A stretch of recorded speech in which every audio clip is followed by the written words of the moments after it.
દર્શક મિત્રો, જી ન્યૂઝ ગુજરાતીમાં આપનું હાર્દિક સ્વાગત છે।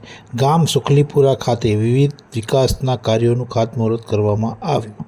આ પ્રસંગે માનનીય ધારાસભ્ય શ્રી ધર્મેન્દ્રસિંહ વાઘેલા બાપુ, પ્રદેશ ઉપપ્રમુખ શ્રી રસિકભાઈ પ્રજાપતિ, જિલ્લા આરોગ્ય સમિતિ ચેરમેન શ્રી નરેન્દ્રભાઈ રોહિત, તાલુકા સદસ્ય શ્રી જયશ્રીબેન, પૂર્વ ઉપપ્રમુખ શ્રી જગદીશભાઈ રબારી, પ્રજ્ઞેશભાઈ ગોસાઈ, તલાટી શ્રી હર્ષાબેન, શાળાના આચાર્ય શ્રી અનામિકાબેન, ઉપશિક્ષક શ્રી શોભનાબેન તેમજ આજુબાજુના ગામના સરપંચશ્રીઓ અને મારા ગ્રામજનોએ ઉત્સાહભેર આ કાર્યક્રમમાં સહભાગી થયા હતા। ગામજનો ખાસ ઉપસ્થિત રહ્યા હતા।